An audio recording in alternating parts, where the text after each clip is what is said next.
അവൾ പോയടാ. ഞാൻ കണ്ടടാ. അവളെ വിളിച്ച് എന്തെങ്കിലും ചോദിക്കടാ. എന്താ പറയണ്ടെന്ന് അറിയില്ല. Starting trouble. നോക്ക, നിനക്ക് സ്റ്റാർട്ടിംഗ് ട്രബിൾ ഉണ്ടാവും, അവിടെ വണ്ടിക്ക് സ്റ്റാർട്ടിംഗ് ട്രബിൾ ഒന്നും തോന്നുന്നില്ല. ഞാൻ പോയാ വണ്ടി പിടിച്ചെടുത്ത നീ ആലോചിച്ചിട്ട് വാ. Hello madam, excuse me, stop stop, ഒന്ന് നിക്കണം. ലൈസൻസ് ഉണ്ടോ? നിങ്ങളാരാ? CBI. അതിന് ലൈസൻസ് എന്തിനാ? ഞങ്ങൾ അതൊക്കെ ചോദിക്കും. ലൈസൻസ് ഉണ്ടോ ഇല്ലയോ? നിങ്ങൾ CBI ആണെന്ന് എന്താ ഉറപ്പ്? Good question. ഞാൻ ഇതിലെങ്ങനെ നടന്നു പോകും? CBI എന്നൊന്ന് വിളിച്ചേ, ഞാൻ തിരിഞ്ഞു നോക്കും. എന്താ കളിയാക്കുക? ഞാൻ അപ്പഴേ നോട്ട് എടാ, വാടാ. ഒരു പള്ളിമുറ്റത്ത് വെച്ച് എങ്ങനെ പെരുമാറുന്നേ? ഹലോ, ഒരു മിനിറ്റ്, തെറ്റിദ്ധരിക്കരുത്. നിങ്ങളാരാ? അവനല്ല I mean CBI. I'll call the police. അയ്യോ, നിങ്ങൾ വിചാരിക്കുന്ന പോലല്ല. നിങ്ങളൊരു കാര്യം സംസാരിക്കാനുണ്ടായിരുന്നു, അതുകൊണ്ടാ. എന്ത് സംസാരിക്കണം? നിങ്ങളുടെ സുഹൃത്ത് അർച്ചനയെ കുറിച്ച് ചോദിക്കാനാ. അർച്ചനയെ കുറിച്ചോ? എന്താ കാര്യം? അത് പിന്നെ അർച്ചനയ്ക്കൊരു നല്ല ചെറുക്കം വന്നിട്ടുണ്ട്. പേര് കാർത്തിക്, കീബോർഡ് പ്ലെയർ. ഞാൻ വളരെ നല്ലവനാ, അവൻ എന്നേക്കാൾ നല്ലവനാ. ആരാ?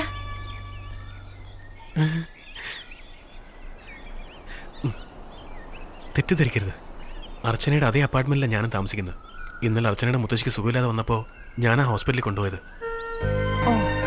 നിങ്ങളോടൊരു 10 മിനിറ്റ് സംസാരിക്കണമായിരുന്നു, പ്ലീസ്. ജീവിതത്തിൽ ചില സംഭവങ്ങൾ എന്തുകൊണ്ടെങ്ങനെ വരുന്നതെന്ന് നമുക്ക് പറയാൻ പറ്റില്ല. അതിന്റെ ഒരു ഉദാഹരണമാണ് അർച്ചന. അവൾക്ക് 3 വയസ്സുള്ളപ്പോഴാ ഇങ്ങനെ ഒരു കുറവുണ്ടെന്ന് മനസ്സിലാക്കിയത്. അതറിഞ്ഞതിന് ശേഷം അവളുടെ അച്ഛൻ അവളെ തനിച്ചാക്കിയിട്ട് പോയി. പിന്നീട് അവളുടെ അമ്മ ഒരുപാട് കഷ്ടപ്പെട്ടാണ് അവളെ വളർത്തിക്കൊണ്ടുവന്നത്. കുഞ്ഞുനാള് കിട്ടേണ്ട സ്നേഹവും സന്തോഷവും ഒന്നും അവൾക്കില്ലാതായി. ഇതിനിടയ്ക്ക് അവളുടെ അച്ഛൻ വേറൊരു വിവാഹം കഴിച്ച് അയാളുടെ വഴിക്ക് പോയി. അവൾക്ക് 6 വയസ്സ് തികയുമ്പോ അവളുടെ അമ്മയും മരിച്ചു. പിന്നീട് അവൾക്ക് എല്ലാം മുത്തശ്ശിയായിരുന്നു. കുഞ്ഞുനാൾ മുതലേ അവളുടെ അമ്മയും അച്ഛനും വഴക്കുണ്ടാക്കുന്നത് കണ്ടു വളർന്നുകൊണ്ടാണോന്നറിയില്ല, അവളൊരു പ്രത്യേക സ്വഭാവക്കാരിയായി മാറിയത്. ഇതിലെല്ലാം ഉപരി അവൾ ആരുടെ അടുത്തൊന്നും ഒന്നും പ്രതീക്ഷിക്കാറില്ല. ഈ ലോകത്ത് ആരും എന്നെ കണ്ട് സഹതപിക്കാൻ പാടില്ല, അതിശയിക്കണമെന്ന് പറയുമായിരുന്നു. അതിനുവേണ്ടി അവൾ ഒരുപാട് പരിശ്രമിച്ചു. നന്നായി പഠിച്ചു, നന്നായി പെയിന്റ് ചെയ്യും, നല്ല നല്ല ശില്പങ്ങൾ ഉണ്ടാക്കും, കരാട്ടെ, കുംഫു ഇവയൊക്കെ പഠിച്ചു. അതെനിക്ക് മനസ്സിലായി. അവൾക്ക് എന്തിനോടെങ്കിലും വെറുപ്പ് തോന്നിയാ അവളെ പിന്തിരിപ്പിക്കാൻ പിന്നെ പ്രയാസ. ആണുങ്ങളൊന്നും നല്ലവരല്ലെന്നാണ് അവളുടെ വിശ്വാസം. ഓ, അപ്പൊ നമുക്ക് പോവാല്ലേ? ഇരിക്കണം. അല്ല, അവൾക്ക് അച്ഛനമ്മമാരിന്ന് കിട്ടാത്ത സ്നേഹം എനിക്ക് കൊടുക്കാൻ പറ്റുന്ന വിശ്വാസമുണ്ട്. അതെങ്ങനെയാണെന്ന് ചോദിച്ചാ എനിക്ക് അത് പറയാൻ അറിയില്ല. എനിക്ക് ഇതിനു മുൻപ് നിങ്ങളെ അറിയില്ല.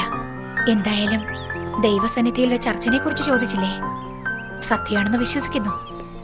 അല്ല, നമ്മൾ സംസാരിക്കുന്ന അവൾക്ക് മനസ്സിലാവും. മുഖത്ത് നോക്കി സംസാരിക്കുമ്പോ ചുണ്ടനങ്ങിയ മനസ്സിലാവും. അർച്ചനയ്ക്ക് മുത്തശ്ശിയല്ലാതെ മറ്റു വല്ല ബന്ധുക്കളുണ്ടോ? ഉണ്ട്, ഒരു ഗാർഡിയൻ, മിസ്റ്റർ അനന്തകൃഷ്ണൻ. ഈ പേര് നമ്മൾ എവിടെ കേട്ടിട്ടുണ്ട്? അതെ അതെ, നിങ്ങളുടെ അപ്പാർട്ട്മെന്റിലാണ് താമസിക്കുന്നത്. അവിടുത്തെ സെക്രട്ടറി അദ്ദേഹം. Okay, bye. എടാ കാർത്തിക്, സാധാരണ പ്രേമിക്കും, പിന്നെ വില്ലൻ വരുന്നു, അതിനുശേഷം പ്രശ്നങ്ങളുണ്ടാവും. ഇവിടെ പ്രശ്നം തലയ്ക്ക് മീതെ നിൽക്കുക, വില്ലനും ഫ്ലാറ്റിൽ തന്നെ ഉണ്ട്. ഇതിനു ശേഷം ആരാ? മുത്തശ്ശിയാ? കോഫി. താങ്ക്സ്. ഷീല എല്ലാ കാര്യങ്ങളും പറഞ്ഞു. പക്ഷെ അർച്ചനയോട് ആരാ ഇതൊക്കെ പറഞ്ഞ് മനസ്സിലാക്കുക? എന്താ? ദാ അത് കണ്ടോ, അതുപോലെ ഒരെണ്ണം ഉണ്ടായിരുന്നതാ. 6 മാസം മുമ്പ് ഞാൻ അവളോട് കല്യാണത്തെ കുറിച്ച് പറഞ്ഞു. ദേഷ്യം വന്ന് എറിഞ്ഞു പൊട്ടിച്ചു. അങ്ങനെയാണോ? അയ്യോ, അവളുടെ ദേഷ്യത്തെ കുറിച്ച് നിങ്ങൾക്ക് അറിയില്ല. കുറച്ചു ദിവസം മുമ്പ് തൊട്ടടുത്ത വീട്ടിലെ ചെറുക്കൻ പട്ടാളത്തിൽ നിന്ന് വന്നു. ഇവളെ കണ്ട് മയങ്ങി ഇവളുടെ സ്വഭാവം അറിയാതെ അവൻ ഇവളോട് ഐ ലവ് യു എന്ന് പറഞ്ഞു. കൊടുത്തില്ലേ ചെകിടത്തൊന്ന്. അവൻ അന്ന് എന്നെ കാശ്മീരിലേക്ക് തിരിച്ചുപോയി. ഒന്നും മിണ്ടരുത് എന്ന് വെച്ച് അങ്ങനെ വിടാൻ പറ്റൂ? അല്ല, കാശ്മീരി തിരികെ വിളിക്കണം പറയുന്നത്. അല്ലല്ല, ഏതാ നല്ലതെന്ന് നമ്മളല്ലേ പറയേണ്ടത്? അതിന് ഞാൻ എന്ത് ചെയ്യാനാ? അതെല്ലാം ഞാൻ നോക്കിക്കോളാം. എനിക്ക് വേണ്ടത് നിങ്ങളുടെ സമ്മതവും അനുഗ്രഹമൊക്കെയാണ്. എന്റെ കണ്ണടഞ്ഞ അവളുടെ ഗതി എന്താവുന്ന എന്റെ പേടി. മോൻ അവൾക്കൊരു നല്ല ജീവിതം കൊടുത്ത സമാധാനത്തോടെ മരിക്കാം. സാറ് ഞങ്ങളിവിടുന്ന് മാറണമെന്ന് പറഞ്ഞ് പിടിവാശി പിടിക്കുക. അത് കളയുന്നേ, നിങ്ങൾ നിങ്ങളുടെ ജോലി നോക്കാൻ നോക്ക്. അതെ, ഇനി നിങ്ങൾ അങ്ങേരുമായിട്ട് വെറുതെ വഴക്കിനൊന്നും പോവണ്ട.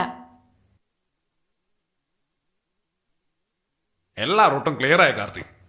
ഇനി നമ്മൾ ശ്രദ്ധിക്കേണ്ടതാ സെക്രട്ടറി ആയ. ആദ്യം അയാളുടെ മനസ്സിൽ എനിക്കൊന്ന് കയറിക്കൂടും. ആ ചേച്ചിയെ പെട്ടിരിക്കുക, പിന്നല്ലേ നീയേ. ബേ സീരിയസ്, തമാശ പറയാനുള്ള സമയമല്ലത്. അവിടെ ശാപ്പാട് രാമൻ ഒരുത്തനുണ്ടല്ലോ, അവൻ തന്നെ സെക്രട്ടറിയുടെ പുന്നാരമൻ. അവന് കീബോർഡ് പഠിപ്പിച്ചു കൊടുത്ത് 1 മാസത്തിനുള്ളിൽ ഒരു കുട്ടി റഹ്മാനാക്കും ഞാൻ. ഇപ്പൊ നീയാ തമാശ പറയുന്നത്. വേറെ വഴി വേണ്ടേ? എവിടെയെങ്കിലും പോയിരുന്ന് കരഞ്ഞിട്ടായാലും ഞാൻ ആ ജോലി ഏറ്റെടുക്കും. All the best. എനിക്ക് രാവിലെ 5:30 എഴുന്നേക്കണം. ഓരോ വീട്ടിലും പാല് കൊടുക്കാൻ പോണോ?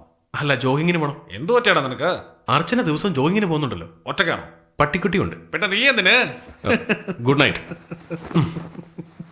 Professor this is too much. എന്ത് ടു മച്ച്? നീയാണോ ചോദിച്ചത്? തന്നോട് അല്ലല്ലോ. പറയേണ്ട കാര്യം ഞാൻ തന്നോടല്ല വേറെ ആരോടാ പറയേണ്ടത്? ഇത് എങ്ങനെയാണ് കൈകാര്യം ചെയ്യാൻ പോകുന്നത്? അതിനിപ്പോ ഞാൻ എന്ത് ചെയ്യണോ? മിസ്റ്റർ അനന്തകൃഷ്ണൻ, ഈ പ്രശ്നത്തിന്റെ ഗൗരവം മനസ്സിലാക്കാതെയാണ് നിങ്ങൾ സംസാരിക്കുന്നത്. ഇതാകെ പ്രശ്നമാവും. സർ, ഹലോ, ആ ബാബു, നീ വന്നത് വളരെ നന്നായി. എന്തു പറ്റി സർ? നമസ്കാരം. എന്താ ബാബു ഒന്നും അറിയാത്തവരെ പോലെ സംസാരിക്കുന്നത്? മുഖ്യമന്ത്രിക്ക് സുഖമില്ലാതെ ഹോസ്പിറ്റലിൽ അഡ്മിറ്റ് ചെയ്തിരിക്കുക. അതിന് ഞാൻ എന്ത് ചെയ്യണം? ഞാൻ എന്താ ഡോക്ടർ? ശരിയല്ലേ? അദ്ദേഹത്തെ കണ്ടൊരു ഡോക്ടറാന്ന് തോന്നുന്നു. അല്ല സാർ, MBBS പഠിച്ച ഡോക്ടർ പോലെ ഇല്ലെന്നാ പറഞ്ഞത്. കണ്ടില്ലേ എത്ര ഇറസ്പോൺസിബിൾ ആയിട്ട് സംസാരിക്കുന്നു? ചേച്ചേ, അങ്ങനെയൊന്നുമില്ല സർ. അങ്ങനെ തന്നെയാ ബാബു. മുഖ്യൻ എത്ര നല്ലവനാ.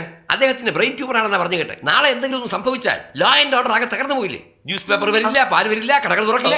ഞാൻ നിങ്ങളുടെ വീട്ടിൽ പാല് കൊണ്ടുവരാം. സാറ് രാവിലെ പേപ്പർ കൂടെ കൊണ്ടുവരും. നിന്നോട് ചോദിച്ചോ? അല്ല സാർ, ഞാൻ സാറിനെ സപ്പോർട്ട് ചെയ്തതാ.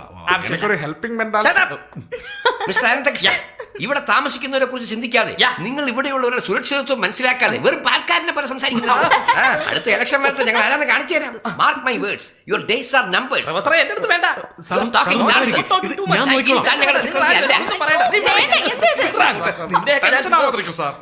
ഇത് നോക്കൂ സാർ, ഞാൻ നിങ്ങളെ സപ്പോർട്ട് ചെയ്യാം സാർ. അടുത്ത ഇലക്ഷനിൽ കള്ളവോട്ടെങ്കിലും ചെയ്ത് ഞാൻ ജയിപ്പിക്കാം സാർ.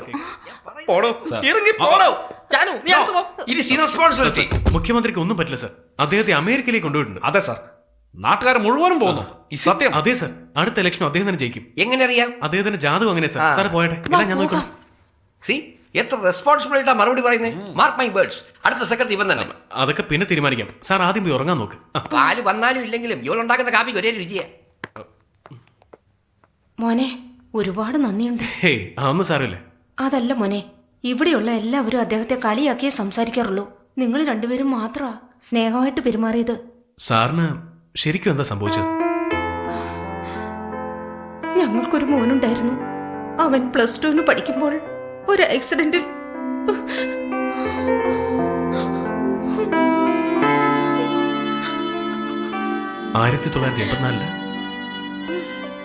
അവൻ ആക്സിഡന്റ് ആയെന്ന് ഫോൺ വന്നപ്പോൾ അന്ന് തളർന്നതാണ് അദ്ദേഹം.